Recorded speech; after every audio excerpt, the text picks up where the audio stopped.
ఆంధ్రప్రదేశ్ పలు రంగాల్లో స్థిరమైన అభివృద్ధి లక్ష్యాల సాధనలో ఫ్రంట్ రన్నర్గా ముందుకు దూసుకుపోతోంది. 2020-21తో పోల్చితే 2023-24లో పేదరికం, మాతా శిశు మరణాల రేటు భారీగా తగ్గింది. ఆసుపత్రుల్లో కాన్పులు పెరగడంతో పాటు పిల్లలకు 100% రోగనిరోధక శక్తి టీకాలు విజయవంతంగా వేయించింది. విద్యలో నాణ్యత పెరగడంతో పాటు ఎలిమెంటరీ, ఉన్నత విద్యలో ఎన్రోల్మెంట్ పెరిగింది. రాష్ట్రంలో 80% పైగా కుటుంబాలకు ఆరోగ్య భరోసా లభించింది. గత ముఖ్యమంత్రి వైఎస్ జగన్మోహన్ రెడ్డి ఆయా రంగాల్లో తీసుకున్న విప్లవాత్మక చర్యలే ఇందుకు కారణం. ఈ మేరకు నీతి ఆయోగ్ విడుదల చేసిన 2023-24 సుస్థిరాభివృద్ధి లక్ష్యాల పురోగతి నివేదిక స్పష్టం చేసింది. నీతి ఆయోగ్ నిర్దేశించిన సుస్థిరాభివృద్ధి లక్ష్యాల సాధనకు మాజీ ముఖ్యమంత్రి వైఎస్ జగన్ స్వయంగా ఉన్నత స్థాయి సమావేశాలు నిర్వహించి సమీక్షించారు. అంతటితో ఆగకుండా గ్రామ, వార్డు, సచివాలయాల స్థాయి నుంచి సుస్థిరాభివృద్ధి లక్ష్యాల సాధనకు అనుసంధానం చేశారు. నవరత్నాలతో పేదరికం, మాతా శిశు మరణాలను తగ్గించడం, నాణ్యమైన విద్య, అర్హులందరికీ వైఎస్ఆర్ ఆరోగ్యశ్రీని వర్తింపజేయడం, ఆసుపత్రుల్లోనే కాన్పులు జరిగేలా చర్యలు తీసుకోవడంతో సుస్థిరాభివృద్ధి లక్ష్యాల సాధనలో ఆంధ్రప్రదేశ్ ఫ్రంట్ రన్నర్ రాష్ట్రాల్లో నిలిచింది. సుస్థిరాభివృద్ధి లక్ష్యాల సాధన 3వ నివేదికతో పోల్చితే 4వ నివేదికలో పలు రంగాల్లో ఆంధ్రప్రదేశ్ పురోగతిలో దూసుకుపోతున్నట్లు స్పష్టమైంది. పేదరికం శాతం 15.6 నుంచి 2023-24 నాటికి 6.06% తగ్గింది. పేదరికం తగ్గించడంలో తమిళనాడు, తెలంగాణ, ఆంధ్రప్రదేశ్ రాష్ట్రాలు ఫ్రంట్ రన్నర్లో ఉన్నట్లు నీతి ఆయోగ్ నివేదిక పేర్కొంది.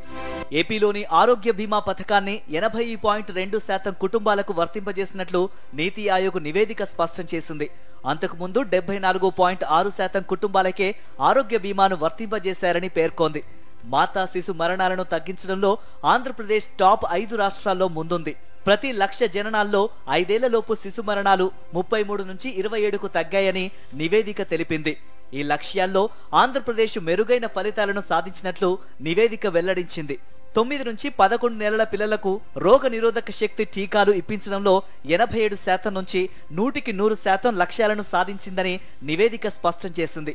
అలాగే ఆసుపత్రుల్లోనే 99.98% కాన్పులు జరిగాయని, 87.98% నుంచి 96.90% ఎలిమెంటరీ ఎన్రోల్మెంట్ పెరిగిందని, ఇక ఉన్నత సెకండరీ ఎన్రోల్మెంట్ 46.84% నుంచి 56.7% పెరిగిందని, పాఠశాలల్లో తాగునీరు, విద్యుత్ సౌకర్యాలు 91.26% నుంచి 98.8% మెరుగుపడ్డాయని, సెకండరీ స్థాయిలో శిక్షణ పొందిన ఉపాధ్యాయుల శాతం 75.18% నుంచి 82.50% పెరిగిందని నీతి ఆయోగ్ రిపోర్ట్లో వెల్లడించింది.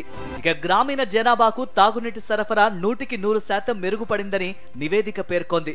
PWS ద్వారా 73.38% కుటుంబాలకు వారి ప్రాంగణాల్లోనే సురక్షిత తాగునీరు లభ్యమవుతుందని, తద్వారా భూగర్భ జలాల వెలికితీత 44.17% నుంచి 28.30% తగ్గిందని తెలిపింది.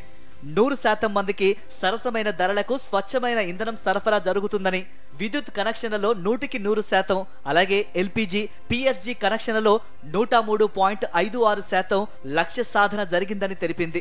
రాష్ట్రం మొత్తం స్థూల ఉత్పత్తి విలువలో తయారీ రంగం విలువ 9.5% నుంచి 12.79% పెరిగిందని నీతి ఆయోగ్ నివేదిక పేర్కొంది.